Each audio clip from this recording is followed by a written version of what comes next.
será sobre sistemas de spin-meio e medidas quânticas. Essa primeira parte sobre sistemas de spin-meio eu vou utilizar mais como um exemplo para o que a gente tem visto na aula passada.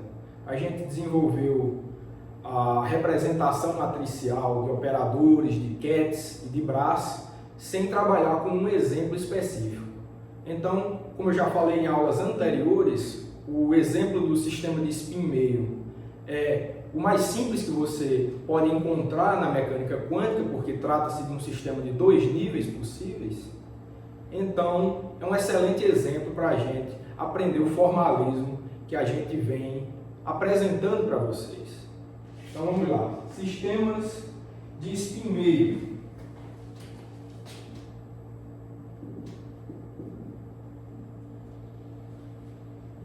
Spin-meio.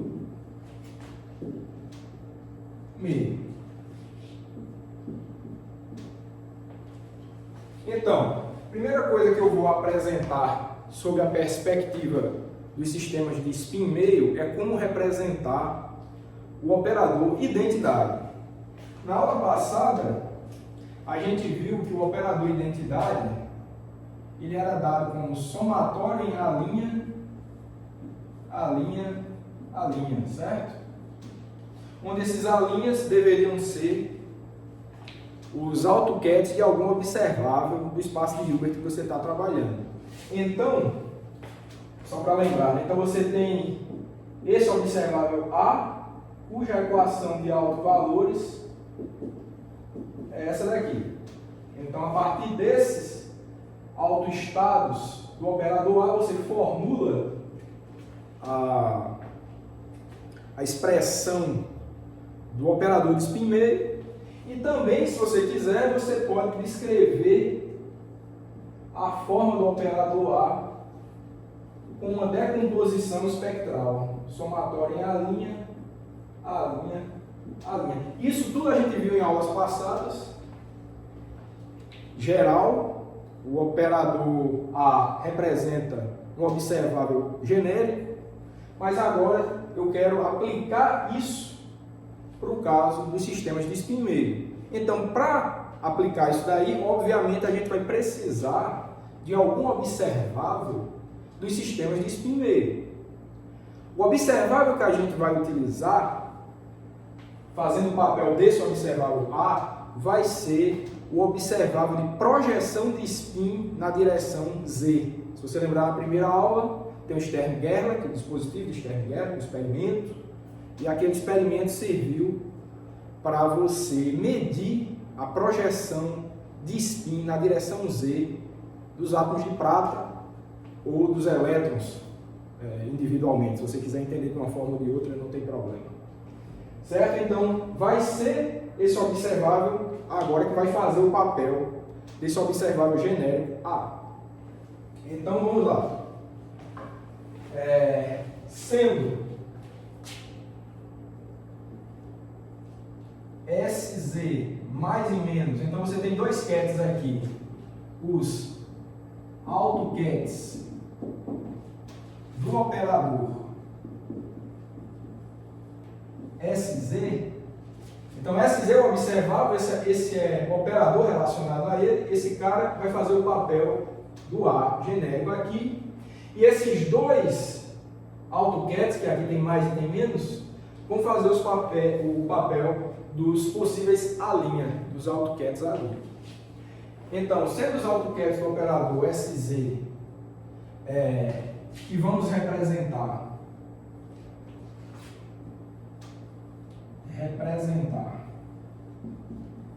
por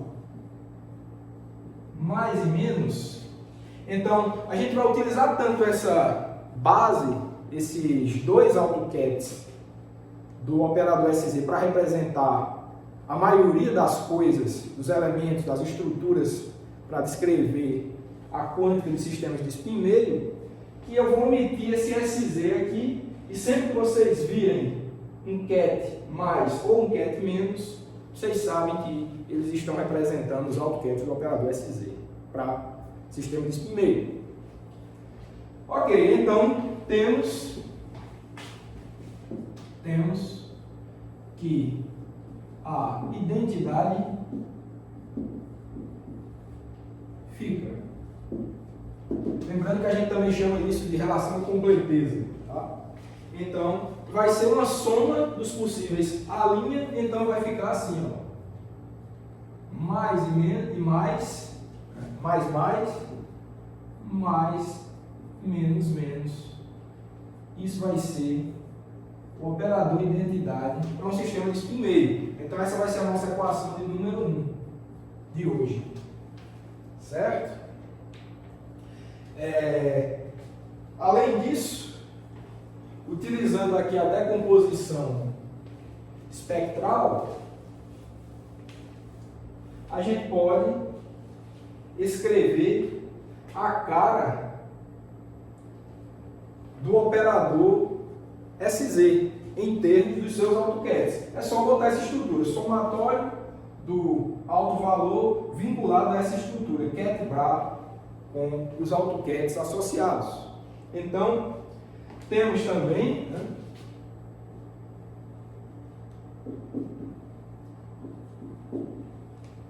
a gente escreve também que SZ, né,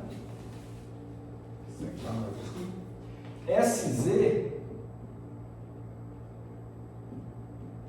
eu só secar mais um pouco aqui, apagar logo aqui embaixo. Esse SZ, ele vai ser igual, é a decomposição espectral. Então vai ser o primeiro alto valor, que é H cortado sobre 2, que multiplica os AutoCADs associados, mais o segundo alto valor, que esse segundo alto valor é menos H cortado sobre 2, vocês sabem, são os dois possíveis resultados da medida. Então vai ser menos H cortado sobre 2, menos menos. Ah, que você pode até escrever dessa forma aqui, ó. Você pode escrever como sendo H cortado sobre 2, mais, menos, menos. Essa fica sendo a nossa equação número 2.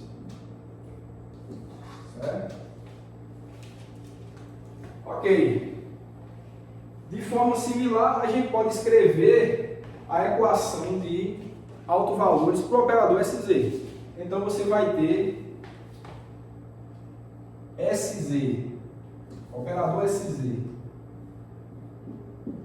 atuando no seu CAD, mas isso vai dar igual a H cortado sobre 2 CAD mais, e você tem também SZ atuando no seu AutoCAD S menos igual a menos H cortado sobre 2 CAD menos.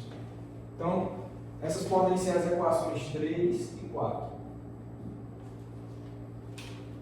Tá? Então, só estou aplicando direto o formalismo que a gente vem desenvolvendo para o caso específico de partículas de spin meio, focando nesse observável SZ para gerar todas as estruturas possíveis, operadores, CADs e BRAS, para esse caso de sistema de spin meio. Ok, então, o que vem em seguida são só algumas definições. Só vou definir alguns operadores aqui que vão ser úteis no futuro, quando a gente for, de fato, estudar sistemas com spin e momento angular em geral, que vai ser lá na frente do curso. Mas eu vou fazer só algumas definições para a gente aprender a manipular a álgebra desse tipo de situação. Então, podemos também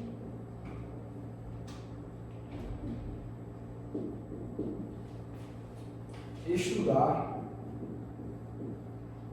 os operadores S+, que você define como sendo H cortado mais e menos, e S menos igual a H cortado menos e mais. Equação 5 e 6. Esses dois operadores são chamados de operadores escada. Não tem por que vocês saberem a razão disso agora. Eu só estou expressando eles aqui porque eles têm algum valor físico para a álgebra que a gente vai desenvolver no futuro, mas por enquanto, de novo, a gente só está se adaptando à matemática, só está adaptando o formalismo que a gente está desenvolvendo para estudar esse exemplo aqui. Tá? Vai lá logo aqui, para a gente seguir.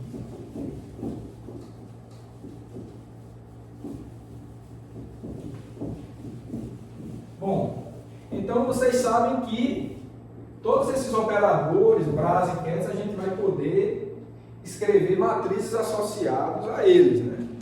Então a gente vai fazer isso também. Então, só para chamar a atenção, note que a gente nota o seguinte, ó, S+, se aplicado num ket mais, vai dar igual a zero, né? É só você aplicar esse S+, botar um ket mais aqui, vai dar zero, e S+, aplicado no ket menos, vai te dar H cortado mais. E também, de maneira similar, se você aplicar S- no ket mais,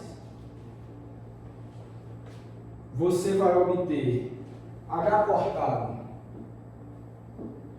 menos, e se você aplica S- no ket menos, você obtém zero. Então, eles servem um pouco para mudar o estado de spin. São operadores, quando você aplica num dado estado de spin, ele inverte. Se for mais, vira menos. Se for menos, vira mais. Tá?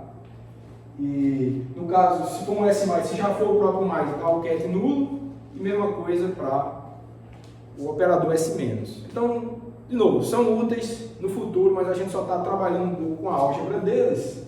E eu quero chamar sua atenção também que esses dois operadores aqui, eles são não hermitianos. Você pode até testar isso aí na sua casa, quando você estiver estudando, para você fixar o que é que são operadores hermitianos ou não. Então, esse caso aqui e esse são casos de operadores não hermitianos, então não podem representar observáveis. Então, isso é uma coisa que você já pode entender. Mas no caso do SZ, que esse sim é um observável, necessariamente tem que ser hermitiano, como a gente já vem conversando.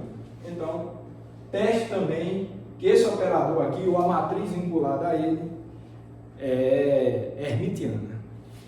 Certo? Tudo bem, então vamos seguir e só chamar a atenção também, podemos observar que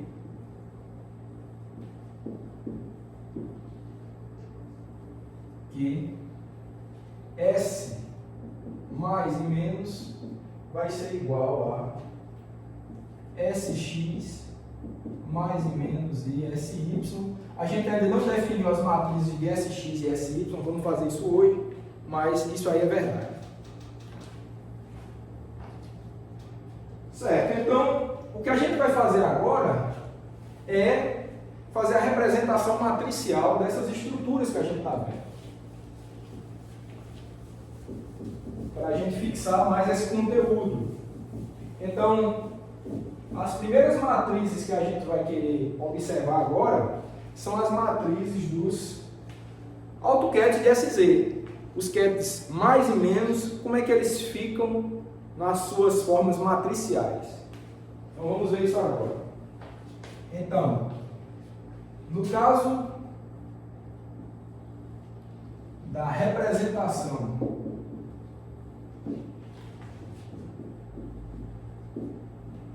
matricial, temos. Então você tem o ket mais, que ele vai ser igual. É uma matriz, se é um ket, é uma matriz coluna, como a gente já sabe. É um espaço de Hilbert de dimensão 2, então vai ter duas entradas. a primeira entrada vai ser o próprio ket, produto interno com a base que você está utilizando, mais, e a segunda entrada vai ser o próprio ket mais com o estado ortogonal. Se a base que você está utilizando para representar essa matriz é mais e menos, então esse termo aqui fica mais e menos, e esse daqui vai dar simplesmente a matriz 1, 0. Fica sendo nossa equação 7. E de forma análoga, a gente pode estudar o ket menos. Ele vai ser mais, menos, menos, menos.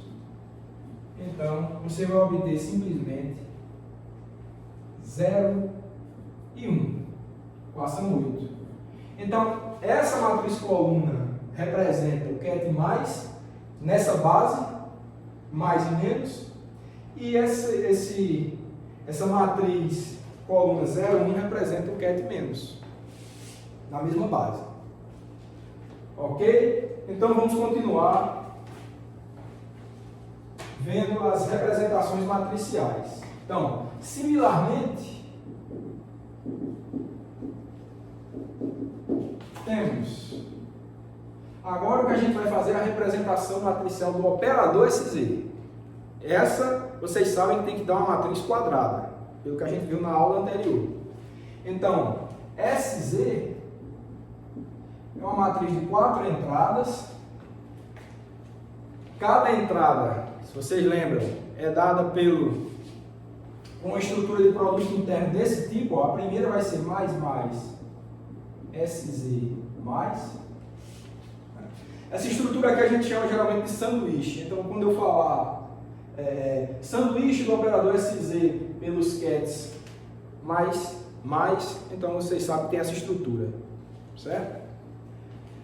Esse termo seguinte aqui, olha, você tem mais, primeira linha, primeira coluna.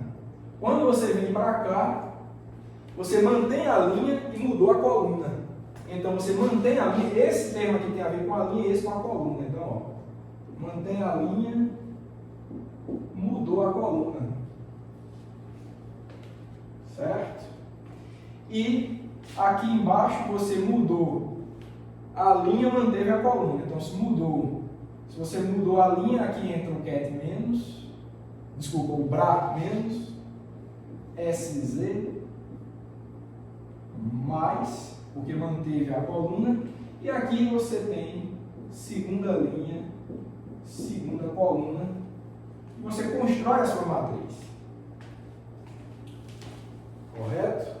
Então, a partir da estrutura do operador SZ, você consegue calcular cada uma dessas 4 entradas sem problema nenhum. Sem problema nenhum. Certo? Então, utilizem a fórmula do operador SZ e calcula cada termo desses.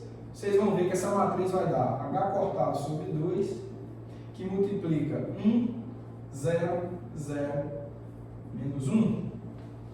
Essa vai ser a equação de número 9. Então, essa é a representação matricial do operador SZ na base dos seus AutoCADs. Lembrando que a matriz, a cara da matriz depende da base que você está utilizando para representar esse seu CAD, esse seu operador, esse seu BRA. Sempre depende da base. Tá? Então a base, repetindo, essa base mais ou menos que a gente vem trabalhando. Ok, então vamos ver agora como ficam os operadores S mais e S menos, só para a gente treinar um pouco.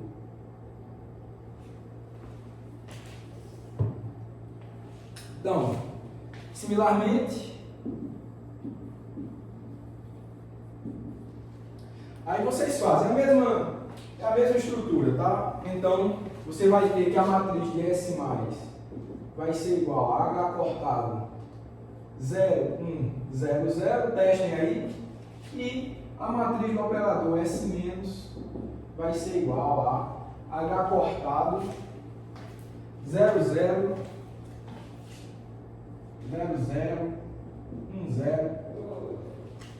Então, essa é a estrutura das matrizes S+, e S- na mesma base. Então, é a mesma estrutura dessa matriz aqui, só troque SZ por S+, ou por S- que você encontra isso daqui. Então, fica como exercício. Essas são as equações 10 e 11. Tá bom, então, como eu falei, isso daqui é um exemplo matemático do que a gente vem estudando. A razão física dessas coisas, a motivação física vão vir no futuro, quando de fato a gente estudar spin e momento angular. Então, por enquanto, era só um exemplo para a gente fixar a matéria da aula passada. Então, o que eu quero ver com vocês a partir de agora é o estudo de medidas quânticas. Então, vamos lá. Medidas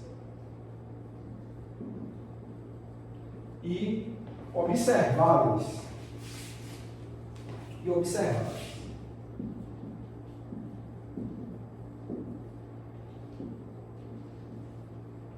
Então, eu vou apagar esse lado aqui. E agora, de fato, a gente vai começar a voltar a falar um pouco de física, né? Vamos falar de medidas. Medida é um ente físico. Então, como que é o comportamento das medidas na mecânica quântica? Esse é o ponto agora. Bom, o que a gente tem que falar sobre medidas é o seguinte. A medida de um observável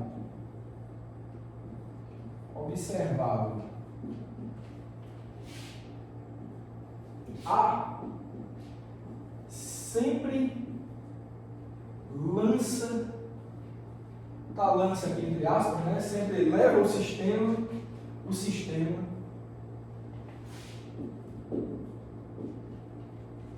para um AutoGet a linha. Isso daqui, pessoal, é um postulado, tá?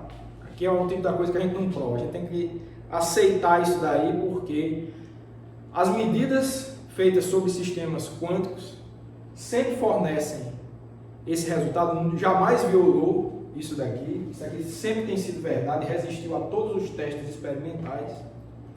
E, de fato, o formalismo da mecânica quântica foi desenvolvido com base nisso daqui.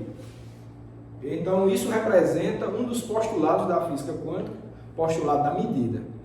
O que é que ele está dizendo? Sempre que você tem um sistema num estado genérico alfa, certo? Você tem um sistema num estado genérico alfa, se você for executar uma medida de um observável A, então, de novo, observável pode ser coisas que você mede no laboratório, spin, energia, momento angular, posição, quantidade de movimento, em geral.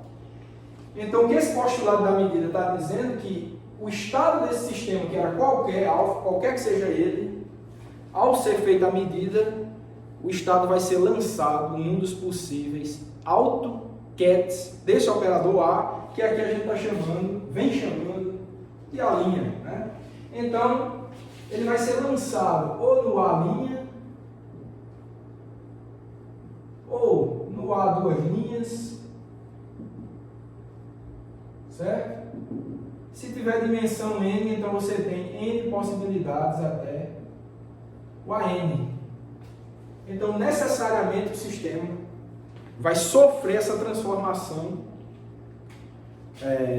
Muita gente chama isso de colapso da função de onda. Então, a medida interfere de uma forma muito abrupta no sistema que você está estudando. Então, a medida na mecânica quântica, diferentemente da mecânica clássica, da física clássica de uma forma geral, ela não só te dá o resultado dessa medida que você está fazendo, mas também ela produz a medida.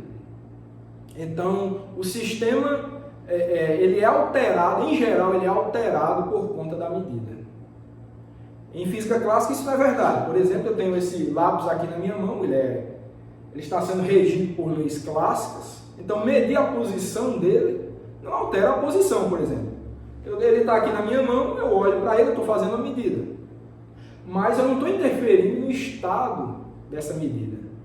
Ou seja, a posição não deixou de ser essa porque eu olhei para o lápis. Então, se ele estivesse sendo regido pelas leis da mecânica quântica, na verdade está, né? Todo o nosso mundo está regido pelas leis da mecânica quântica. Mas quando a gente vai para o mundo macroscópico, as leis quânticas elas se combinam de uma forma que produzem o mundo clássico. Então, o mundo clássico é o resultado de interação de várias entidades quânticas que produzem a física clássica que a gente está acostumado. Mas quando a gente pega elementos quânticos individuais, então essa é a regra. As leis da física clássica deixam de ser válidas e essas regras que eu estou apresentando para vocês passam a ser as que devem ser utilizadas. Então imagine que esse lápis é uma entidade quântica isolada de todo o seu ambiente. Então, se isso acontecer, ele necessariamente é regido por leis da mecânica quântica. Você tem que abandonar as leis da física clássica. E o que essa informação está falando para vocês é que, por exemplo, se eu olhasse para esse lápis, que é olhar para ele e fazer uma medida da posição dele, ou da velocidade também, claro.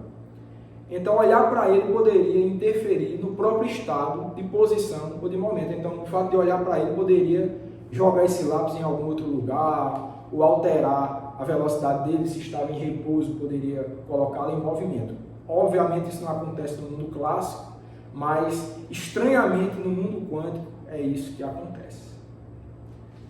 E o formalismo diz exatamente isso. O estado do sistema é alterado e a alteração não é completamente aleatória, ela vai seguir essa regra aqui, e o sistema vai ser lançado em algum desses possíveis estados. E esses estados são autoestados do observável que você está medindo. Então, de novo, isso é um postulado da teoria quântica. Ok, então,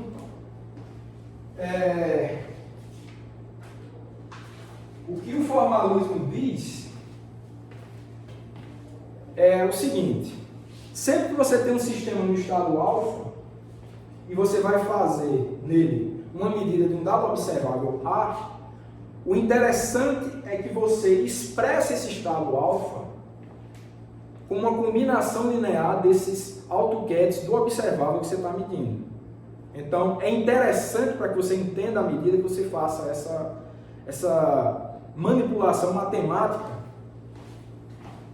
e entenda o seguinte: quando o estado do sistema for medido sob a perspectiva do observável A, você deve entender esse QED alfa antes da medida, ele está no estado alfa, então você deve expressá-lo com uma combinação linear, certo?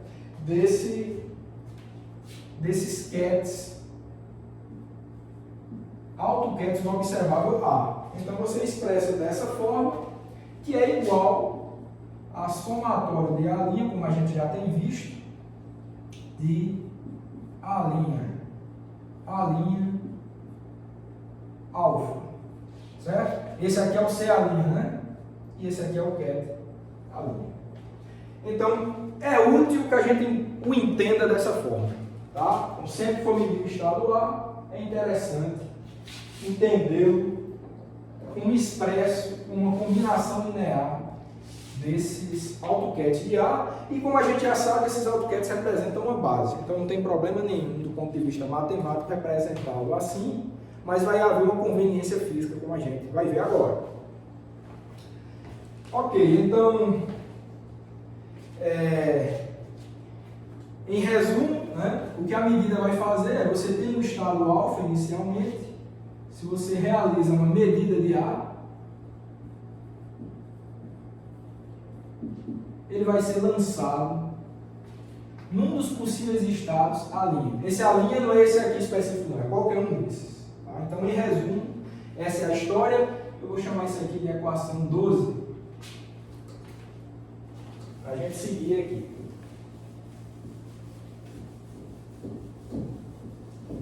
Agora, existe um caso específico em que nenhuma alteração vai ser causada, que é justamente o caso em que esse ket alfa já é um AutoCAD do observável A. Nesse caso, a medida de A ela não vai alterar o estado do sistema. Se ele já é um dos possíveis AutoCADs de A, então a medida não vai causar transformação nenhuma no sistema. Somente nesse caso, a medida ela não vai perturbar o sistema. Então, se vocês quiserem lembrar um exemplo disso, por exemplo, dado se for o caso do sistema de spin meio que a gente está estudando, no estado geral do spin meio, se você faz uma medida do observável SZ, essa medida vai levar nos possíveis AutoCADs de SZ, que são os CADs mais e menos, como a gente já viu aqui. Só vai existir essas duas possibilidades, não existem outras. O sistema não vai poder assumir um outro estado de spin, somente os CADs mais e menos. Se assumir o CAD mais é porque forneceu o resultado mais H cortado sobre 2, e se você obteve o resultado menos H cortado sobre 2 é porque seu sistema foi lançado no estado CAD menos. Certo? E como eu havia dito, no caso em que alfa é um AutoCAD de A, não há alteração. Ou seja, se ele já for um dos possíveis A', uma medida de A vai deixar o sistema inalterado. Então, qualquer que seja esse alfa, se ele já for um desses possíveis AutoCADs, a medida de A ela vai revelar o alto valor, mas não vai mexer no estado do sistema, não perturba, somente nesse caso. Então, por isso que a gente fala que, em geral, medidas quânticas alteram o estado do sistema físico. Em geral, porque nesse caso não altera, somente nesse caso específico. Ok? Então, vamos ver o que mais a gente pode falar sobre as medidas. Sempre que der, a gente vai fazer menção ao caso do spin meio, que é um caso simples, que a gente vai estudar bastante aqui. Tá, então o que precisa ser dito é o seguinte agora.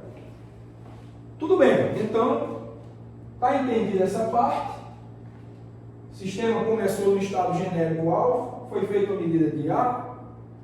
Essa medida vai revelar como resultado um dos possíveis autovalores de A. E não somente isso, dado o autovalor que foi revelado, o sistema é lançado no AutoCAD associado a esse autovalor, que são essas possibilidades aqui. Tudo bem, estranho, o mundo clássico não se comporta dessa forma, mas será que existe alguma informação sobre qual desses estados o sistema vai ser lançado? Será que a teoria quântica nos diz para onde, que caminho, né? Essa medida vai nos levar? Qual desses N caminhos o sistema vai seguir? Existe alguma informação sobre isso? O fato é que a teoria não consegue nos dizer com precisão qual desses caminhos será seguido, ou seja, com precisão, qual dos AutoCADs será assumido ao final da medida.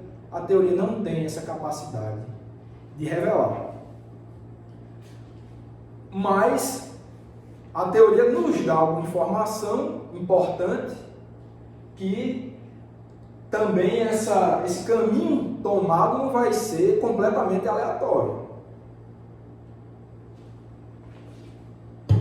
A teoria ela nos dá a probabilidade do sistema ser obtido ao final da medida em um desses N possíveis estados.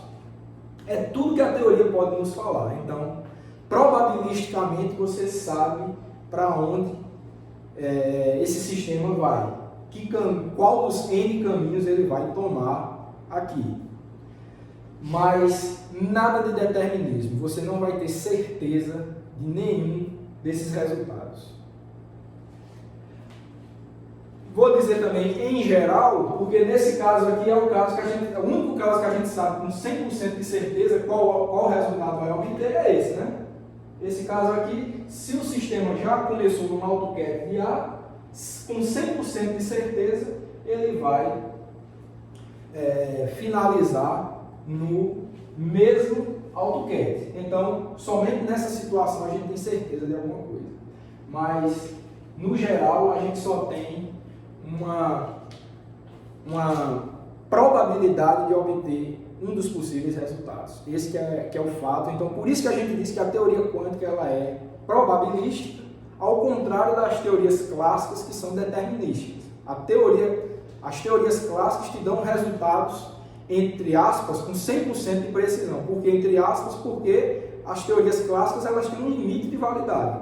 Quando o grau de refinamento do seu experimento passa a ser muito grande, como a gente está vendo aqui, as teorias clássicas passam a não mais ser válidas, você tem que dar lugar à mecânica quântica. E essa teoria que eu estou falando para vocês aqui, ela não é determinística. Ao contrário das clássicas, ela é uma teoria probabilística nesse sentido aí. Certo? Então a natureza, nesse sentido, ela não permite que você saiba com certeza qual resultado você vai obter, ou pelo menos a teoria quântica ela não tem essa capacidade. Pode ser que no futuro uma teoria venha substituir a mecânica quântica e te dê um resultado com 100% de precisão, mas até o presente momento nessa teoria não existe. O melhor que a gente tem, o mais refinado que a gente tem é a mecânica quântica e ela é probabilística. Ok, então a gente precisa dar números a essas probabilidades. Então, dado um sistema alfa no início, qual seria então, de acordo com a mecânica quântica, as probabilidades de você obter um desses possíveis QETs no final? Então vamos ver isso. Então, de acordo com a mecânica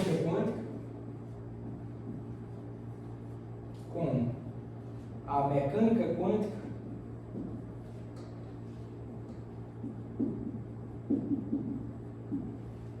a probabilidade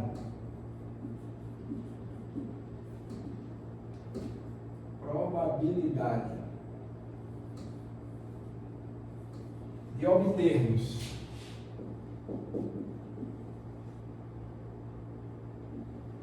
um estado A' no final da medida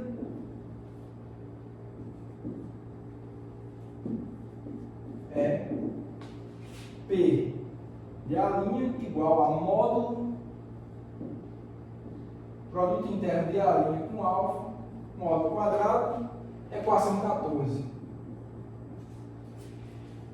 Então, pessoal, se esses dois QETs estiverem normalizados, esse módulo quadrado, ele é um número entre 0 e 1, necessariamente, e esse também é um postulado, pessoal, a gente aceita.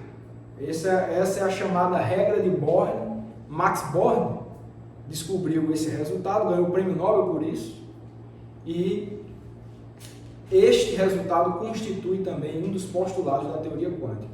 Então ele nos dá, dado que o sistema se iniciou no estado alfa, se você for fazer uma medida do observável A, cujo conjunto de AutoCADs é esse aqui, a probabilidade de você obter como resultado um desses AutoCADs aqui é dada simplesmente por essa expressão ali.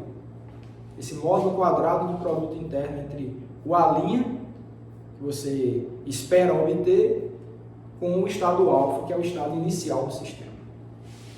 Tá? Então, fica aí essa regra. E a partir disso a gente pode estudar algumas noções de probabilidade. Então, se essa probabilidade está embutida nessa teoria, então algumas noções de probabilidade vão ser importantes, como qual a média das medidas. Então, suponha que eu prepare um conjunto de sistemas, muitas vezes a gente chama de ensemble de partículas, todas preparadas no estado alfa, digamos 1000 partículas, todas preparadas no estado alfa, e eu faço a medida do observável A em cada uma dessas 1000 partículas. Essa probabilidade aqui vai nos dar a fração dessas partículas que vão assumir cada um desses estados. Por exemplo, se para o primeiro estado esse P de A1 aqui, esse primeiro, for 0,1, ou seja, você tem 10% de probabilidade de obter o primeiro resultado. Então, das 1000 partículas, o esperado é que você obtenha 100 partículas assumindo o estado A1 no final. Então, lembrando que isso é probabilístico. Se você for para o experimento, pode dar 98, pode dar 110, mas em princípio não vai fugir muito do resultado fornecido pela mecânica quântica. Então, essa probabilidade, obviamente, ela tem um erro associado a ela, e quando você faz várias medidas, a tendência é que você obtenha o que a regra de Born nos diz com mais e mais precisão. E, de fato, no laboratório é isso que se obtém. É um resultado aí que já está quase com 100 anos, e os experimentos até hoje também não violaram. Certo? Então, o que a gente pode fazer, já que tem esse caráter probabilístico associado à medida, o que a gente tem é o seguinte: definimos o valor esperado. Aliás, eu nem gosto desse termo, eu prefiro média mesmo, tá? Então vamos definir. Se você tem um conjunto de medidas, então definimos a média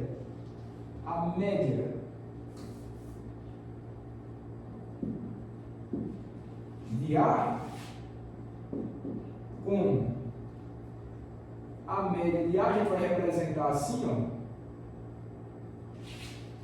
como sendo o sanduíche, né, como eu falei para vocês, do operador A com o estado inicial alfa.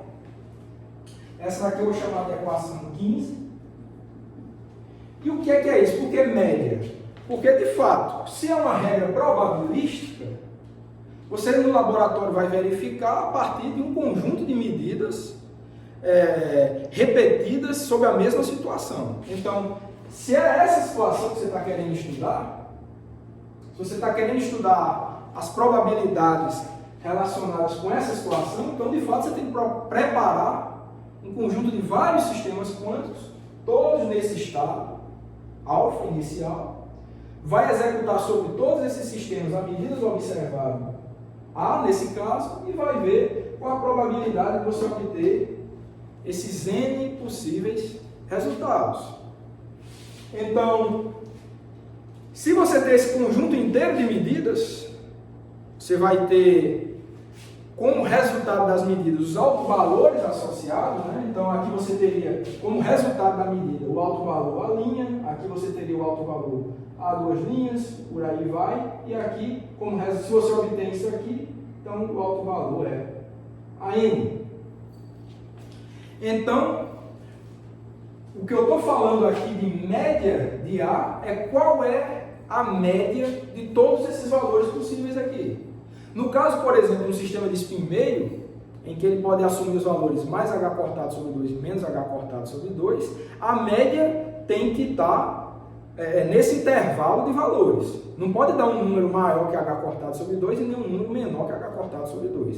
Mas você vai ter um contínuo de possibilidades para a média entre os valores menos H cortado sobre 2 e mais H cortado sobre 2. Então, a média, obviamente, vai estar confinada nesse intervalo de existência aqui desses autovalores. Não pode dar maior que o maior autovalor e nem menor que o menor autovalor. Então está confinado ali.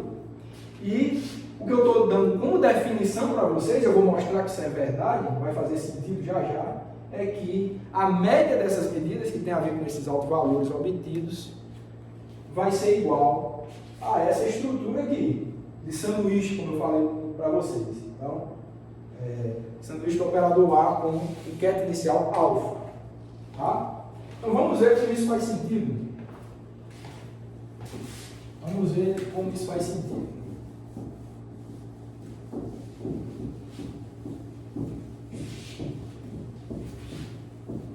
Vou apagar esse lado aqui também, a gente já ganha um pouco de espaço.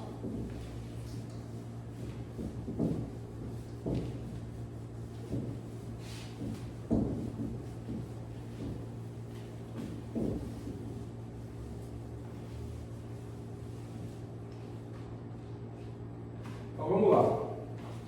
Então, de fato,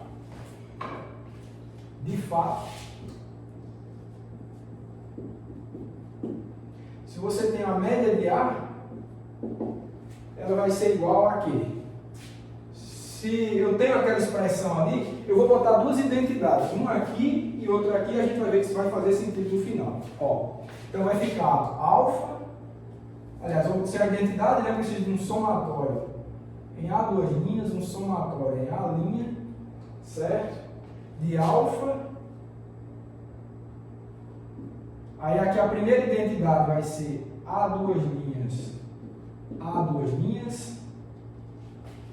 Aqui, acho que eu vou continuar aqui embaixo, tá? Tem essa primeira parte,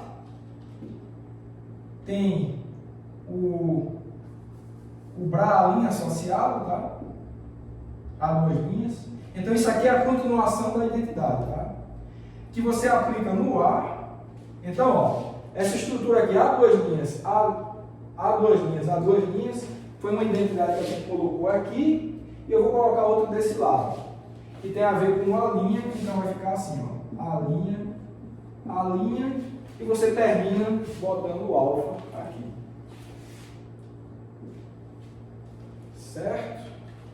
Então, só lembrando, isso daqui é a linha, pela relação de autovalores, e no fim das contas isso aqui vai dar o quê? Vai ficar igual a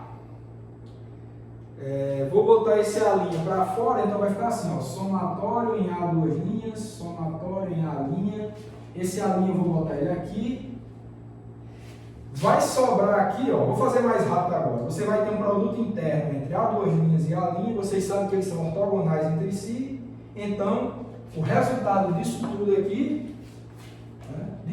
aqui, ó, vai ser A' delta de A' duas linhas. Esse A' eu já botei aqui para fora e vai ficar, se tem a delta de Kronecker, então só vão sobreviver termos em que A' é igual a duas linhas.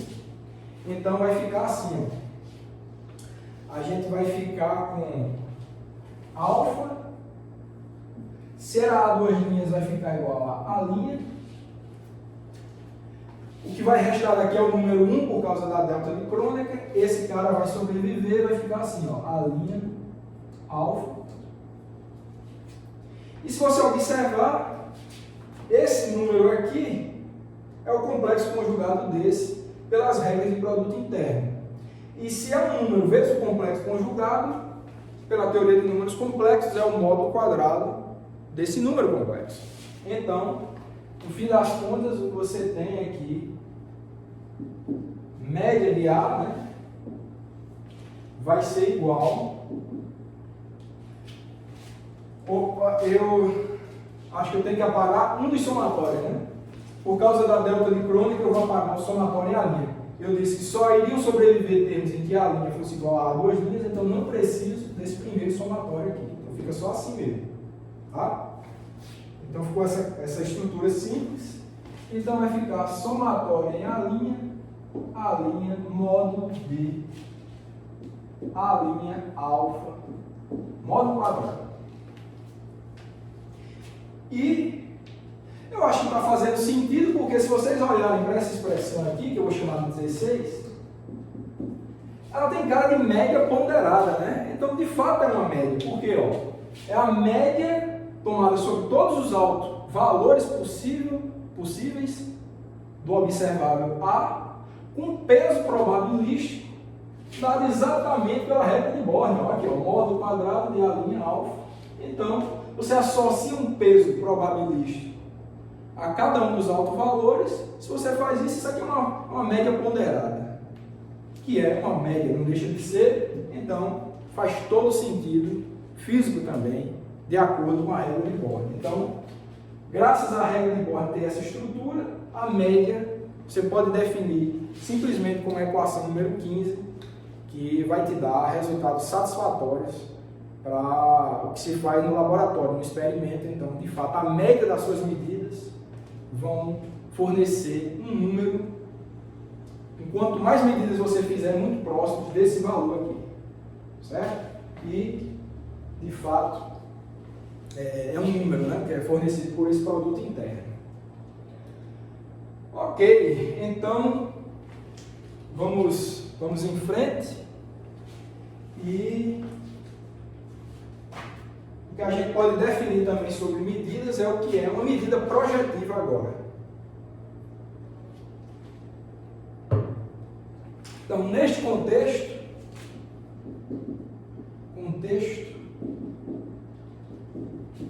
definimos uma medida projetiva do GET A' quando bloqueamos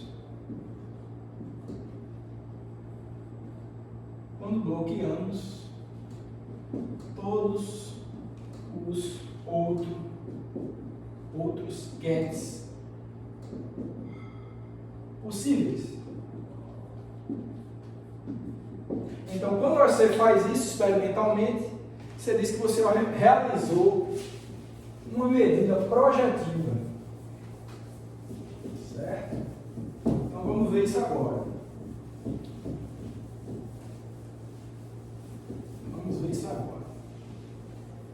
Então, se você tem a situação inicial de um GET alfa, você vai fazer uma medida, né, de um observável A, certo?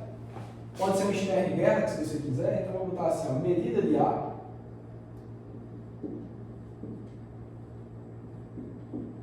Com o resultado dessa medida, você vai ter um conjunto de N possíveis resultados. Então, você tem o primeiro, digamos que é o A'. Você vai ter o A2 linhas, A3 linhas e assim por diante até o AN. Se você bloqueia a saída de todos esses resultados que não forem exatamente o seu A', se você faz esse bloqueio, você diz que você realizou uma medida projetiva sobre o AutoCAD A'.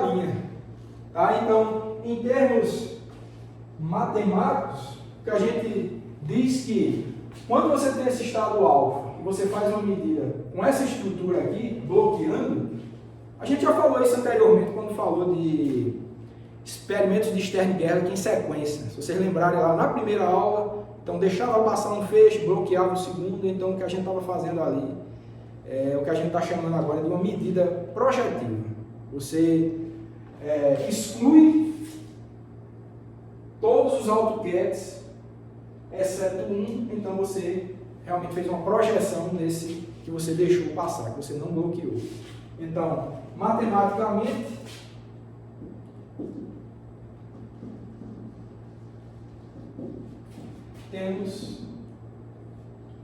você vai ter a aplicação do projetor A' no GET alfa, que é igual a A' alfa. Então, no fim das contas,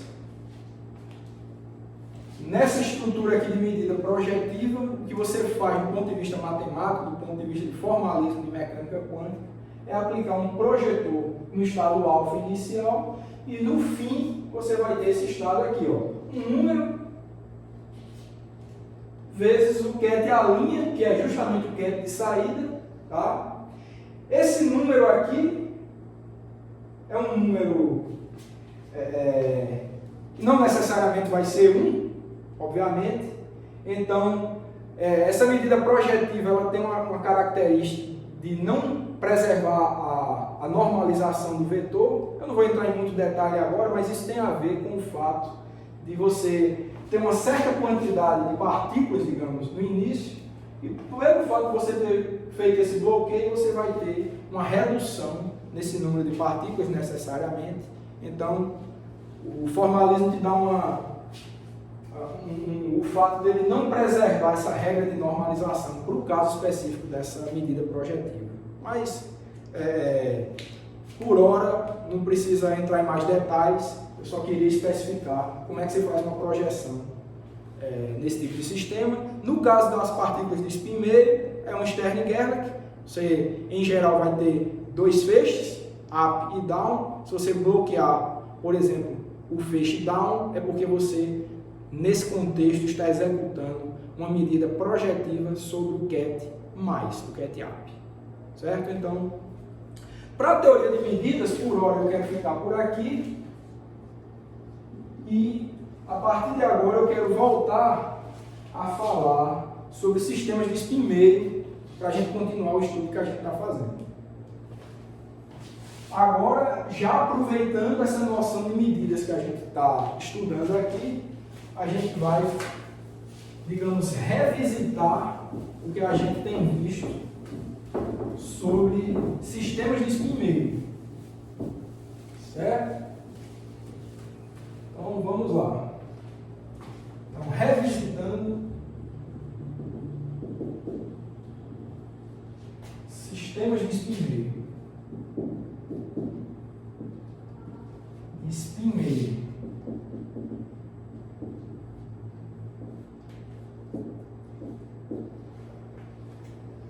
Bom, a ideia agora, pessoal, que a gente vai querer, a gente vai se aproveitar da regra de Born, que eu já falei para vocês, aquela noção probabilística dos resultados possíveis de uma medida, e dos resultados que foram obtidos naquele experimento de Stern-Gerlach em sequência, que eu falei na primeira aula. Então, dados aqueles resultados, que o que eu fiz ali foi uma descrição do que se viu no laboratório, e dada a regra de Born, a gente vai utilizar essas duas informações para construir o nosso formalismo de sistema de spin meio para o que está faltando, que a gente ainda não conseguiu definir. A gente conseguiu definir ket, up e down para o operador SZ, construiu a matriz deles também, as matrizes coluna que a gente viu nessa aula.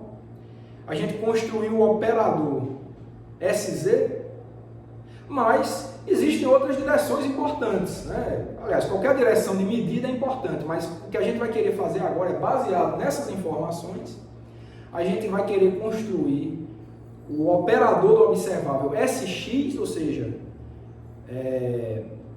a projeção de spin na direção X e a mesma coisa, a projeção de spin na direção Z e os respectivos AutoCADs desses dois operadores. Então, no fim dessa aula, o que eu vou querer é encontrar quem são essas entidades em função da base que a gente está utilizando, que é a base mais menos, ket mais e ket menos, dos autoestados do operador SZ.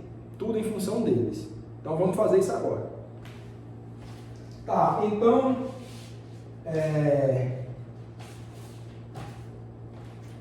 a partir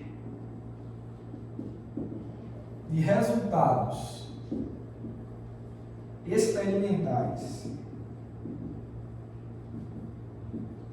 e da regra de Born, aquela regra probabilística lá, tá? A gente vai ter o seguinte: vamos ver quais são as probabilidades envolvidas no experimento de Stern-Gerlach com direções SX e SY, tá?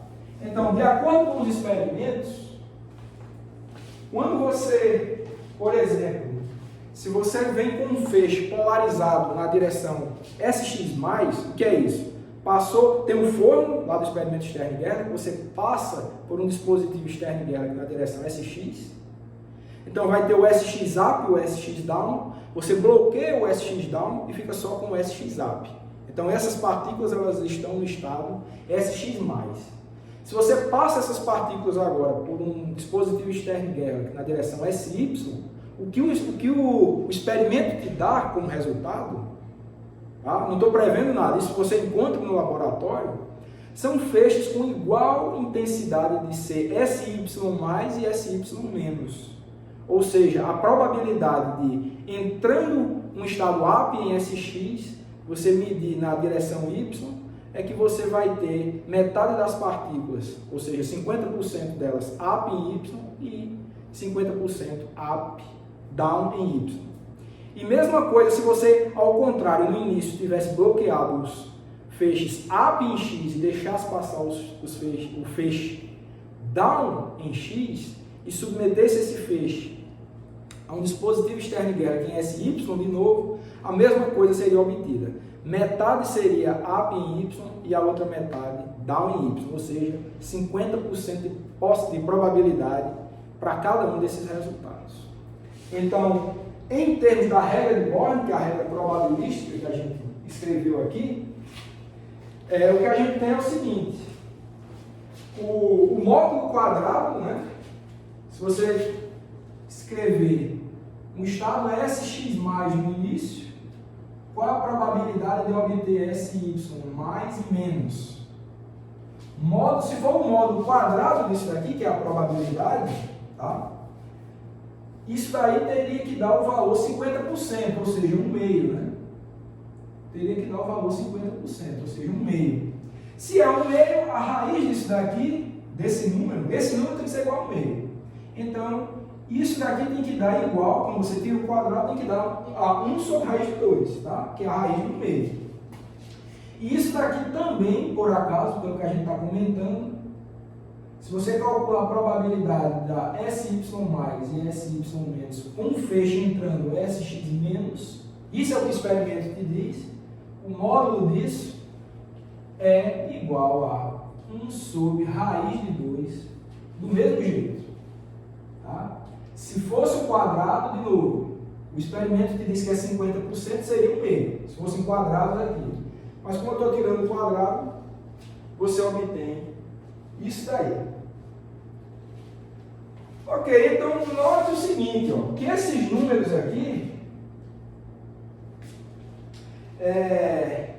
eles são coeficientes de expansão, né? E mesma coisa também, se você fosse fazer uma medida de mais e menos aqui, ó, isso aqui é para o caso da medida em SY. Não tem nada fixado com a direção. Se você entra com SX+, e faz uma medida em Z, então você também teria up em Z com 50% de probabilidade e down em Z com 50% de probabilidade. E mesma coisa aqui. Então você pode escrever também, além disso que está correto, você simplesmente, se você constrói as probabilidades de dar up e down em Z, up e down em Z, que a gente está simplificando escrevendo assim, também dá a mesma coisa. Os experimentos também nos dizem exatamente a mesma coisa. Tá? Então, esses resultados valem tanto para uma medida que você fez na direção Y, quanto uma medida na direção Z. Então, isso tudo é verdade. Ok, agora essas estruturas dentro desses módulos aqui são justamente os coeficientes de expansão, tem a ver com os coeficientes de expansão de SX+ na base mais e menos e SX- na base mais e menos. Tem a ver com aquele C à linha. Né? Você, quando escreve SX+ e SX- na base, expande como combinação linear de mais e menos, esses aqui são os coeficientes, pela teoria que a gente tem visto. Então, se esses são os coeficientes, O que a gente extrai daqui é o seguinte, ó. O que a gente tem aqui, o módulo desses coeficientes é 1 sobre raiz de 2. Então, com isso, a gente pode escrever o seguinte, ó, que Sx+, que é esse aqui, a gente vai poder escrever como sendo 1 sobre raiz de 2 mais,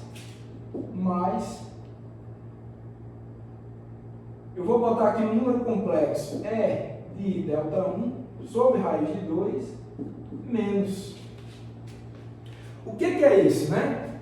Olha, qualquer número complexo com essa estrutura aqui, ó, o módulo dele, né? Se eu tirar o módulo disso daqui, vai dar 1 sobre raiz de 2, ou seja, vai satisfazer isso aqui. Seria para o ket menos. Ó. Esse número aqui, esse produto interno, é o coeficiente dessa expansão aqui. Tá? Esse seria, no caso, o C mais, e esse aqui seria o C menos. Então, seriam números complexos em geral. Mas como eu posso multiplicar globalmente um ket por qualquer número complexo, isso não vai mudar meu estado físico, o que eu estou tendo aqui, escrevendo dessa forma, eu estou deixando a parte complexa exclusivamente do coeficiente do ket menos. E estou querendo manter o coeficiente do ket mais como sendo um número real.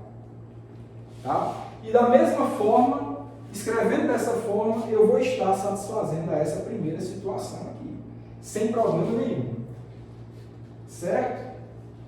E se eu quiser escrever de maneira similar, quem seria o ket Sx menos, pela mesma regra, eu vou ter essa estrutura aqui para os coeficientes, então vai ser, eu vou botar 1 sobre raiz de 2 aqui, ket mais o fato agora é o seguinte, esse ket Sx+, ele é ortogonal, esse Sx+, ele é ortogonal a Sx-. O produto interno desse ket com esse aqui tem que dar 0. Vou até escrever aqui. Sx+, produto interno com Sx-, isso tem que ser igual a 0. E o módulo dos coeficientes desse ket em função dos kets mais e menos também tem que dar um módulo. O módulo deles também tem que dar 1 sobre raiz de 2. Então vai ter que ter uma estrutura parecida, mas vai ter que satisfazer a ortogonalidade.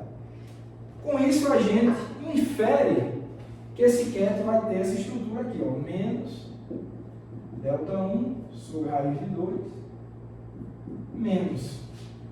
Se você fizer um produto interno desse com esse, vai dar 0, obviamente. O módulo desses coeficientes vão dar todos 1 sobre raiz de 2, e só chamando a atenção que esse ΔI aqui é uma fase, é um número real. Qualquer número real está ok dentro do contexto que a gente tem até agora. Então não vai causar prejuízo nenhum deixar essa liberdade que esse ΔI seja um número real. Tudo isso aqui vai estar sendo satisfeito.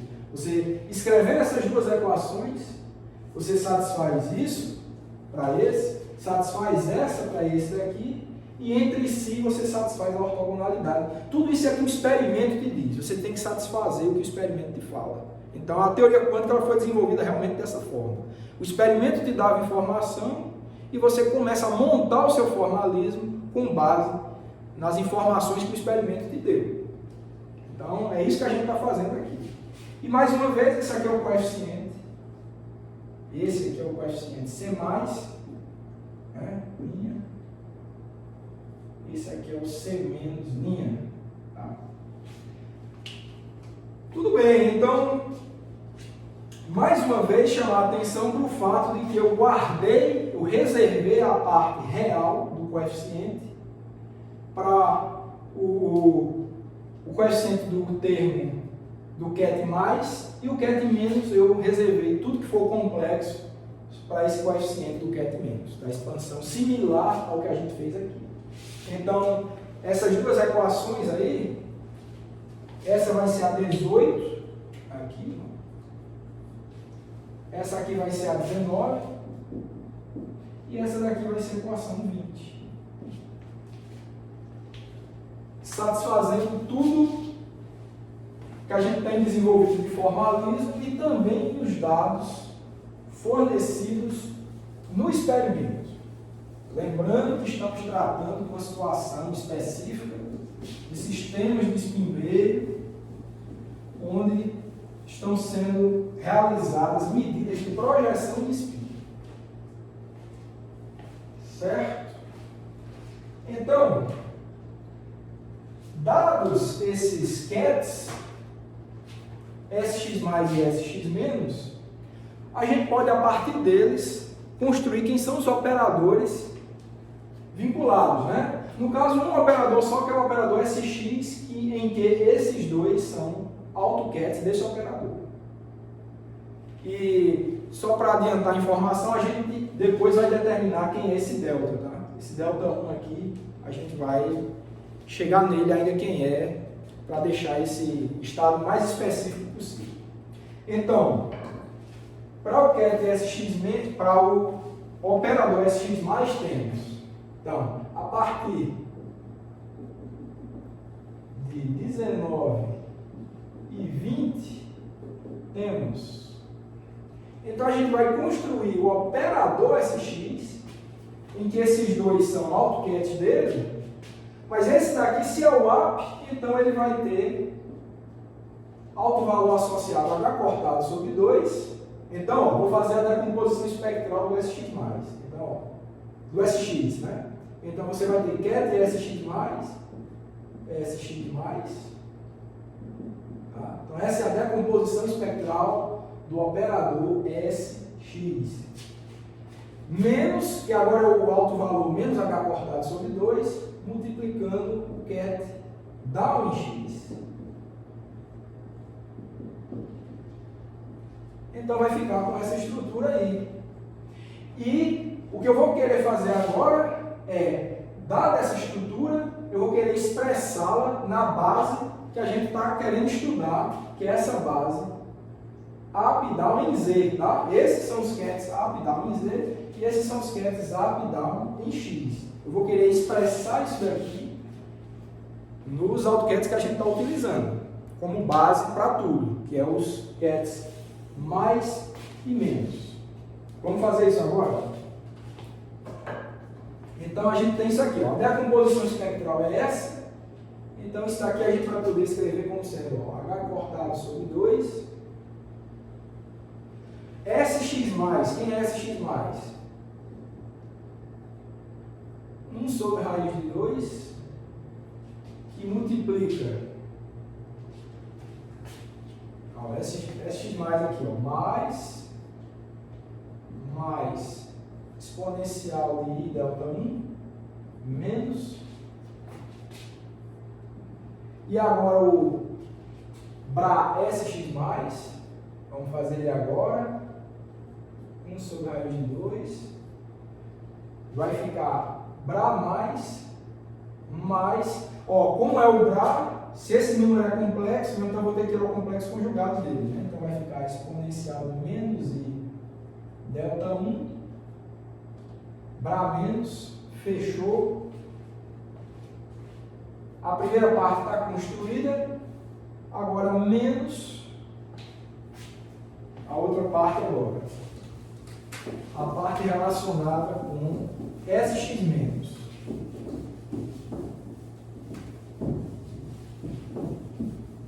Vou fazer agora. Então, menos SX menos SX menos. Então, eu vou utilizar isso aqui. Vai ficar 1 sobre a raiz de 2.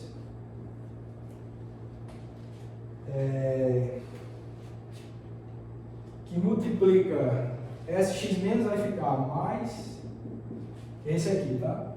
Menos E de delta 1 menos, fechou, multiplica 1 sobre raiz de 2, que agora vai ser o, tá aqui, né?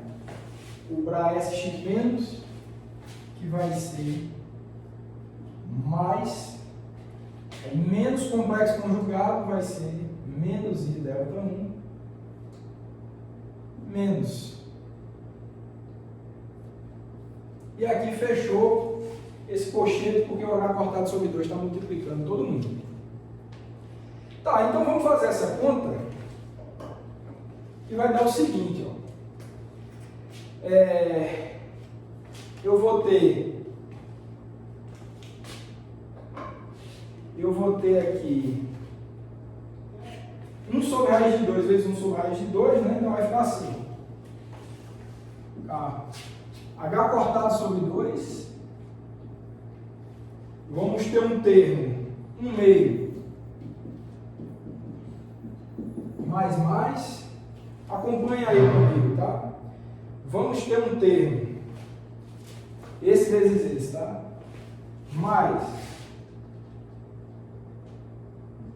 1 meio, menos,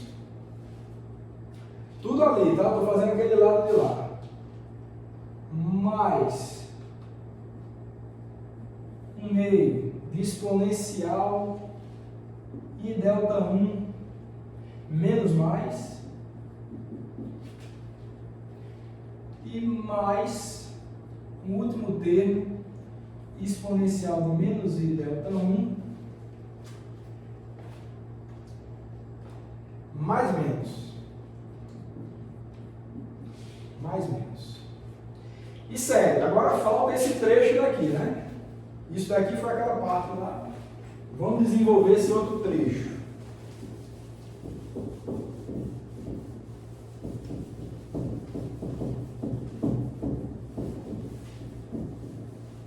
Vamos fazer esse outro trecho, que vai dar o seguinte, ó, menos, vou botar um parênteses grande aqui, ó. Fechou aqui, aí menos, e essa parte aqui vai ficar também 1 meio, vou abrir um parênteses aqui, vai ficar 1 meio, mais,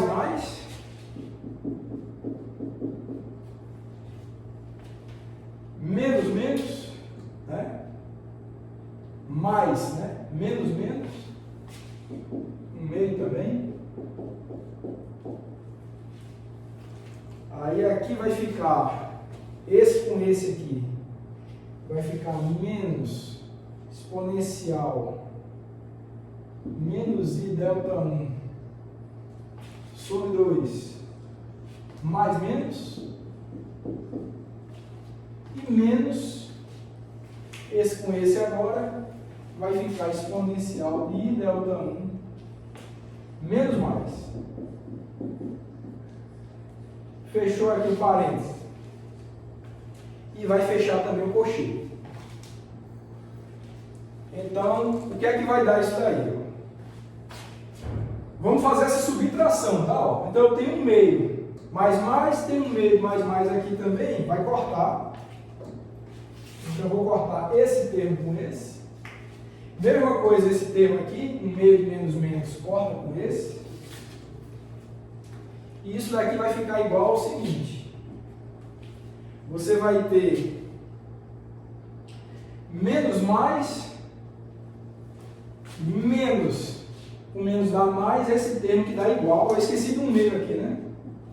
Então, se é 1 meio, vai ficar 1. Então, o que é que a gente tem? Vamos já botar a expressão final aqui, ó. O operador SX vai dar igual a E de I menos I delta 1, que é esse termo com esse aqui, vai somar, mais menos, mais exponencial de I delta 1 menos mais. Pronto, fechou, Paulo. Então, a cara do operador SY ficou com essa estrutura. Eu acho que essa é a equação 18. Confiram aí. Essa fica sendo a nossa equação 18, eu acho. Certo? Então, não podemos esquecer, esqueci aqui do H cortado sobre 2. Então, eu vou abrir um espaço aqui, que vai ficar SX igual a H cortado sobre 2, que multiplica tudo isso aqui. Tá bom? Então, o operador SX vai ficar com essa estrutura.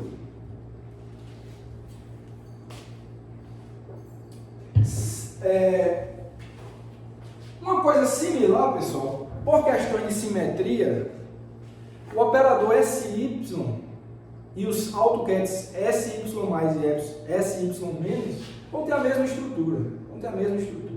Todas podem ser comparadas com uma medida, uma entrada em SY mais e uma entrada em SY menos. Você faz uma medida em Z para o Stern-Gerlach, então regras probabilísticas similares vão ser obtidas.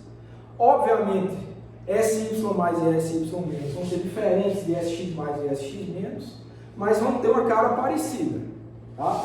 Então, para satisfazer tudo aquilo, vou apagar aqui. Para satisfazer tudo aquilo, a gente vai escrever logo de maneira direta, o raciocínio é o mesmo para o caso do operador SY e dos seus AutoCADs. Então, similarmente, temos SY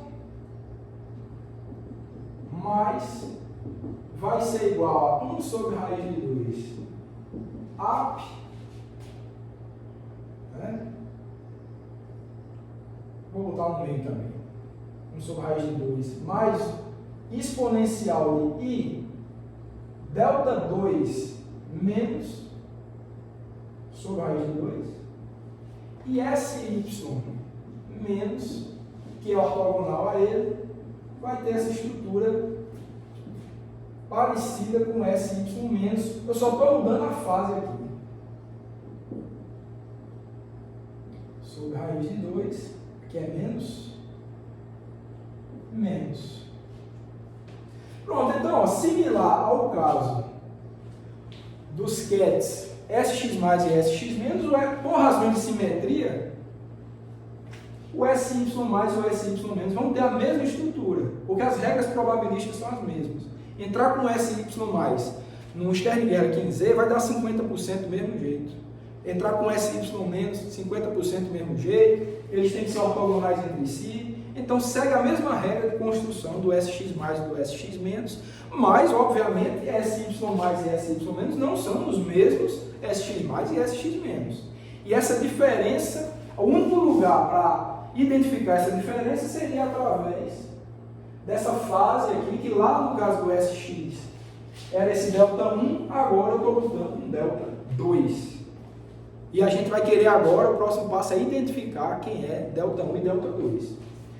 E, similarmente, se você faz a decomposição espectral para o SY, para o operador SY, cálculo idêntico ao que a gente fez aqui, somente trocando delta 1 por delta 2, a gente vai ter que SY, o operador SY, vai ser igual a H cortado sobre 2, exponencial de menos I delta 2 agora, mais menos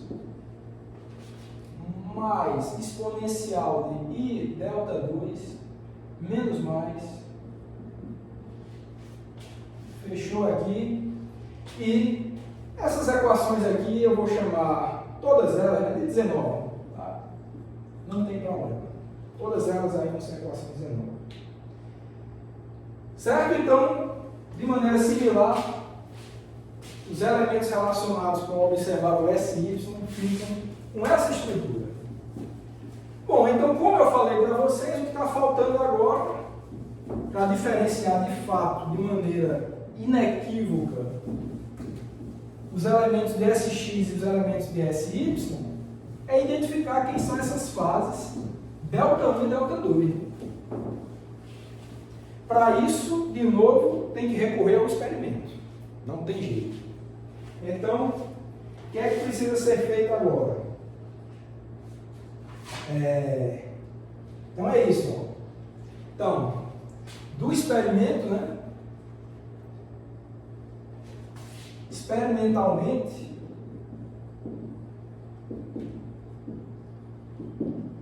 observa-se que, olha, no experimento você obtém o quê?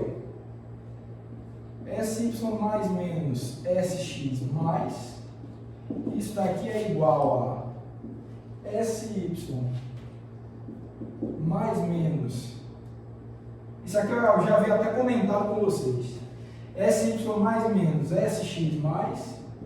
Já até comentei isso com vocês antes. Isso daqui é 1 sobre a raiz de 2. Já comentei isso na aula anteriormente. Por razões de entrar com SX mais ou menos num Stern-Gerlach orientado na direção Y, vai dar 50% de probabilidade de dar up e down na direção Y. Tá? Então, em resumo, pelo que a gente tem visto, essa que é a história. E a partir disso é que a gente agora vai tentar identificar quem são ΔI e ΔI, ou uma relação entre eles. Esse que é o próximo passo agora. Tudo bem, então, o que é que a gente tem que fazer?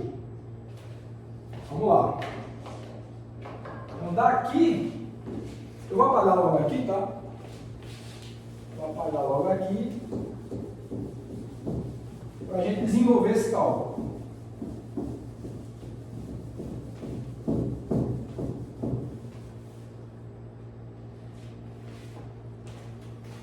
Então, daqui a gente tem o seguinte. Bom, esse módulo aqui, quem é SY mais e menos? Está ali, eu vou querer o brá dele. Então vai ficar assim, ó. 1 sobre a raiz de 2, o brá é isso, mais exponencial menos I ΔI, porque é brá, menos sobre a raiz de 2, certo? Vou fazer um produtinho interno aqui com um SX mais e menos logo, né? Ó, a única diferença daqui é mais, opa, aqui era menos, né? Vou trocar aqui, senão fica a mesma coisa, né? Tanto faz para mais quanto para menos. Isso daí é uma informação verdadeira. Todos os casos dá 1 sobre a raiz de 2. Então, produto interno com SX mais e menos, que é 1 sobre a raiz de 2, AP mais e menos. Aqui também eu vou botar mais e menos, tá, pessoal? A única diferença é o menos aqui, ó. Esse sinal de mais é relacionado com SY mais e o sinal de menos com SY menos. É só observar ali. E mesma coisa, mais e menos estão relacionados com os cats SX mais e SX menos. E aqui está faltando só exponencial de I ΔI sobre a raiz de 2 menos. Fechou? O módulo igual a 1 sobre a raiz de 2. Vamos desenvolver esse cálculo? É bem simples aí, ó. Vai ficar assim, ó. 1 sobre a raiz de 2, A com mais vai dar 1. Então isso daqui vai ficar assim, ó.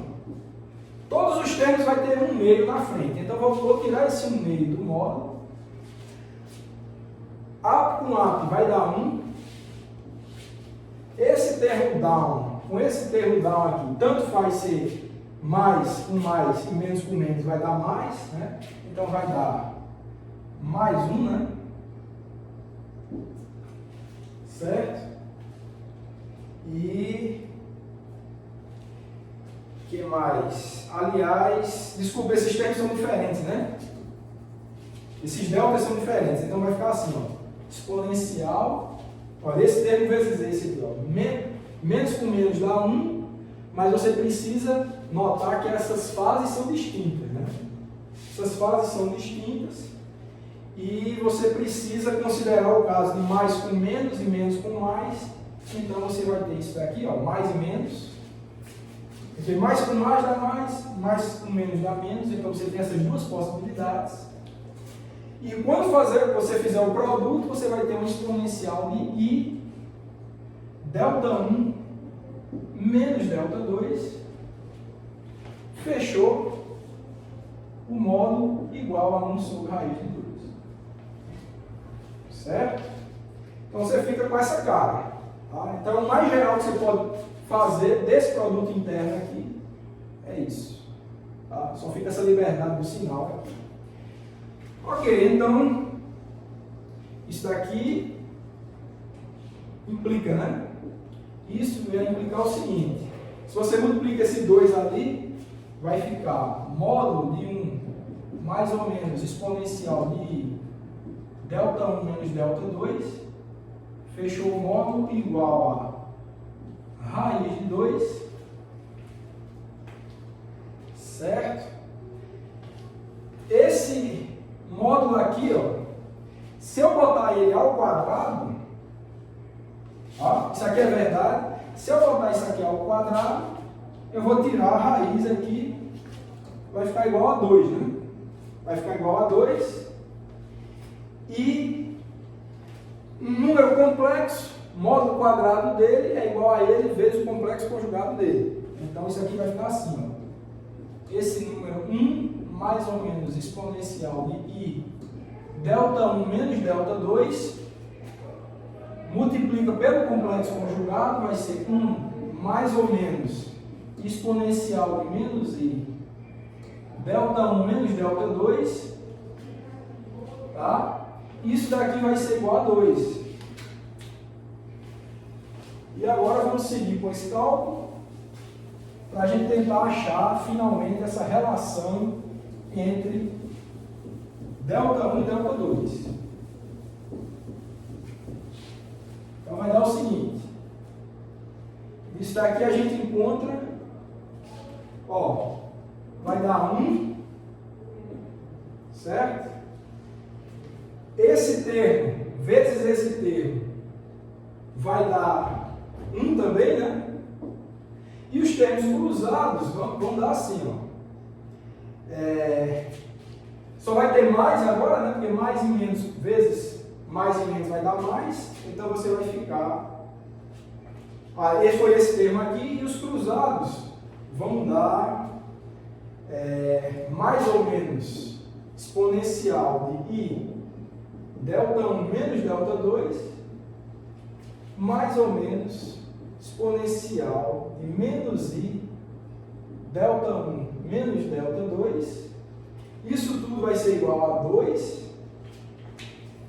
Tem 2 aqui, corta. Então, no fim das contas, o que você tem é mais e menos que multiplica exponencial, né? Exponencial de I ΔI menos ΔI2 mais, botei o mais e menos para fora, tá? Então, mais exponencial de menos I ΔI menos ΔI2. Isso daqui vai ser igual a 0, porque cortou, certo? Se é igual a 0, pessoal, não precisa mais desse mais e menos, né? Então, a gente pode deixar simplesmente assim. Pode deixar simplesmente assim. E o que é isso aqui, ó? Se você lembrar lá das regras de número complexo, da relação de Euler, você vai ver que isso daqui é exatamente 2 vezes o cosseno de ΔI menos ΔI2, que é igual a 0. Posso me livrar desse 2 aqui, tá? Então, a gente encontra, simplesmente que ΔI menos ΔI2 tem que ser igual a mais ou menos π sobre 2, que é quando o cosseno se anula.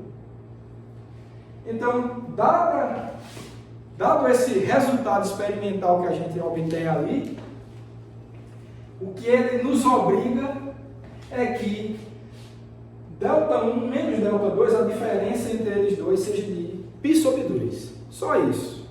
Então, dada essa informação, vou chamar isso aqui de equação 19. Aliás, essa é a 20, né? Essa aqui é a equação 20.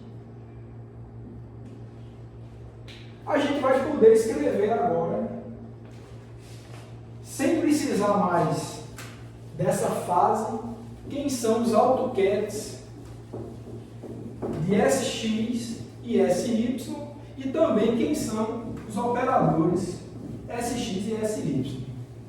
Tá? Então, a partir de 20,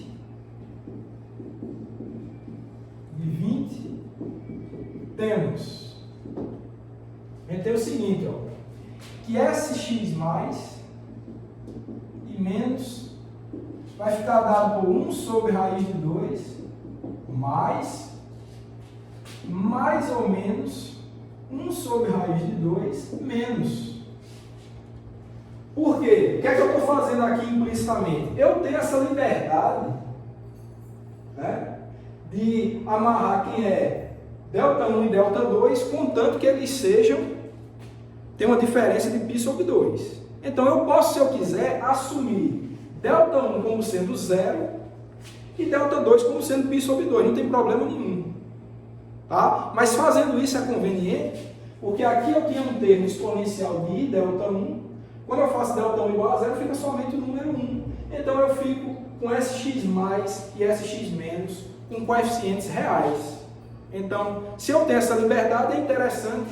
Eu estou evitando o máximo os números complexos. Aqui eu consegui deixar os coeficientes reais, assumindo ΔI igual a 0. Eu vou até colocar aqui ΔI igual a 0. Tá? Isso a gente está assumindo, tá? Pode fazer isso, contanto que respeite a equação 20. Certo? E a matriz SX, ela vai ficar com a seguinte expressão: H cortado sobre 2, mais menos, mais, menos mais. Tá? Ficou toda real também. Não precisou mais de número complexo. De novo, assumindo ΔI igual a 0. E se a gente assume isso, vamos assumir agora ΔI igual a π sobre 2. Como é que fica agora? Ficam as expressões de SY mais, SY menos e do operador SY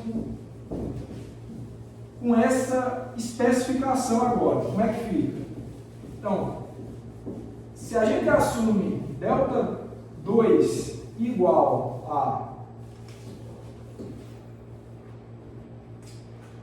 a π sobre 2, você vai lá na equação, acho que é a 19, tá? O conjunto de equações 19, e o que você vai encontrar é o seguinte: ó.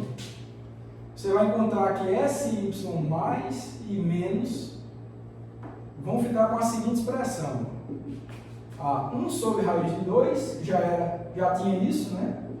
Agora essa parte aqui vai ficar igual a mais ou menos I sobre raiz de 2 menos.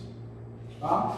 Nesse caso não teve jeito, pessoal. Se a gente assumiu ΔI igual a 0 para deixar os coeficientes de SX mais e SX menos reais, aqui não teve jeito. Por conta da equação 20, a gente é obrigado a ter um coeficiente complexo para esse termo aqui de SY mais e SY menos. E similarmente você pode encontrar a matriz associada à projeção Y de spin como sendo H cortado sobre 2, vai ficar aqui menos I mais e menos, confiram lá, só vão lá na equação, acho que é a 19, substituir isso daqui, e você vai ter mais I, multiplicando menos mais. Certo? Então, esse conjunto de equações aqui vai ser a 21, né?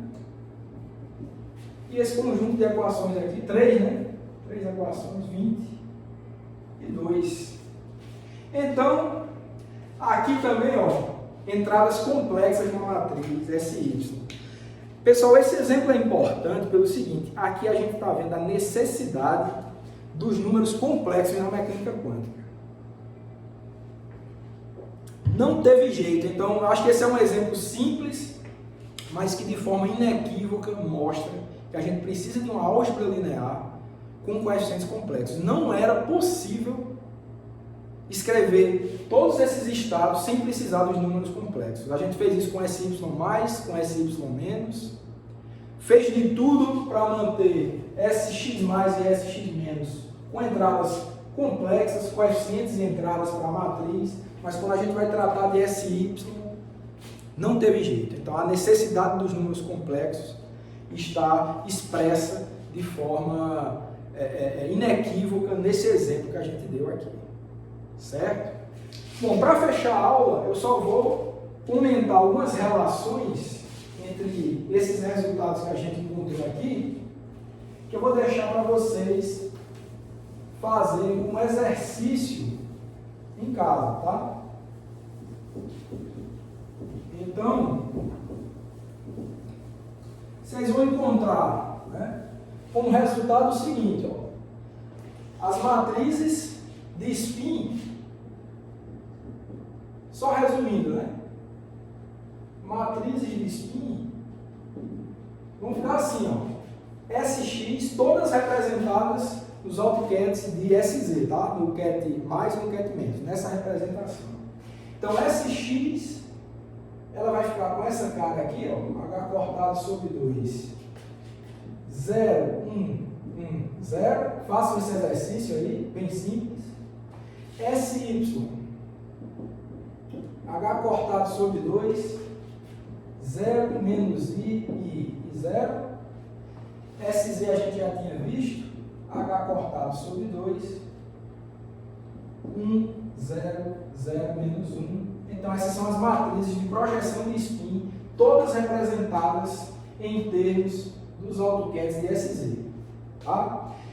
Sem o H cortado sobre 2, essa matriz e essa matriz são chamadas matrizes de Pauling, bastante comentadas, bastante úteis em vários temas relacionados à mecânica quântica.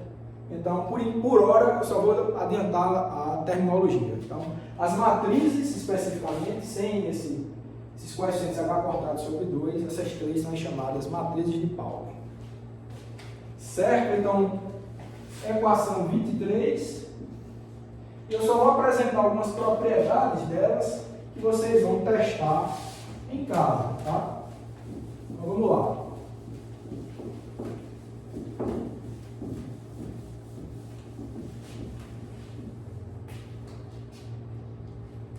Só vou apresentar.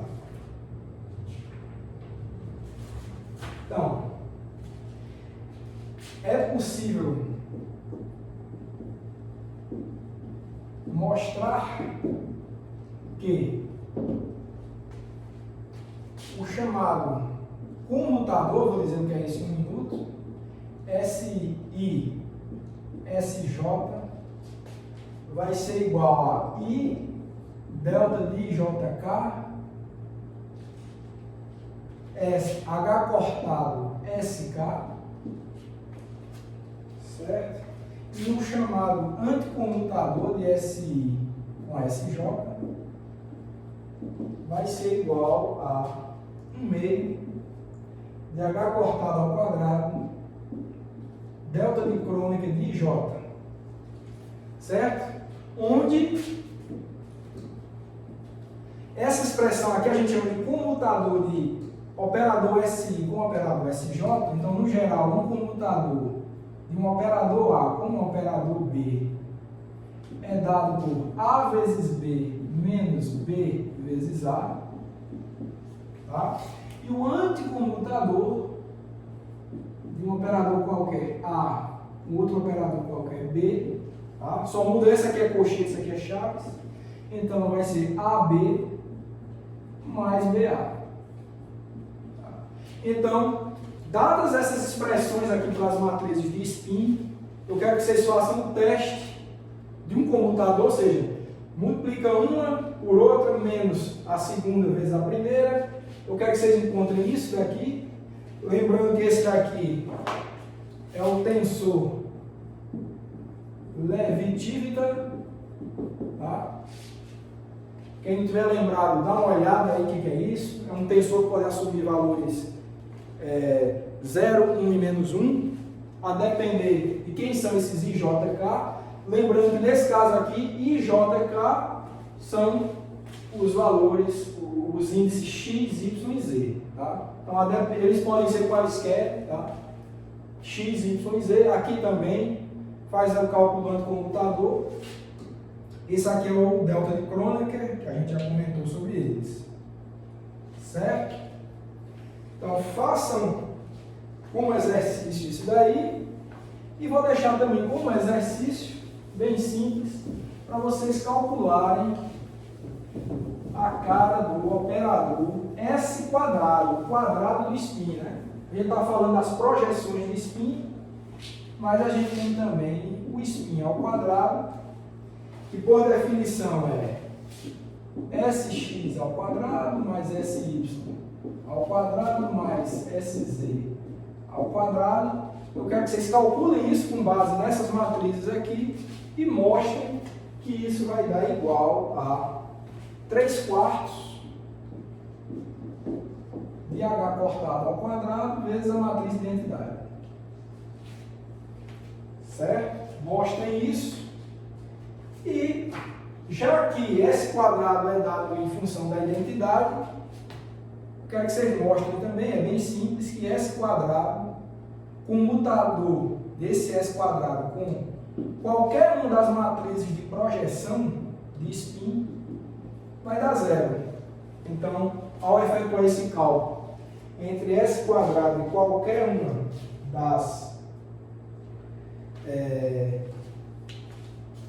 dos operadores de projeção de spin, vai dar zero. Certo? Então, tudo isso aqui quero deixar para vocês demonstrarem bonitinho, tá? Com base nesses operadores que a gente achou hoje aqui nessa aula, de maneira inequívoca, né? Não tem nenhuma liberdade aqui agora, né? Todas as entradas das matrizes estão bem determinadas, obedecem propriedades importantes. Essa equação, especificamente, é uma relação muito fundamental em teoria de momento angular e spin, que a gente vai ver no futuro. A partir disso daí, você gera todos os resultados que a mecânica quântica tem para te dizer a respeito de momento angular e de spin para sistemas quânticos. Bom, pessoal, a aula de hoje vai ficando por aqui. Eu aguardo vocês na próxima aula.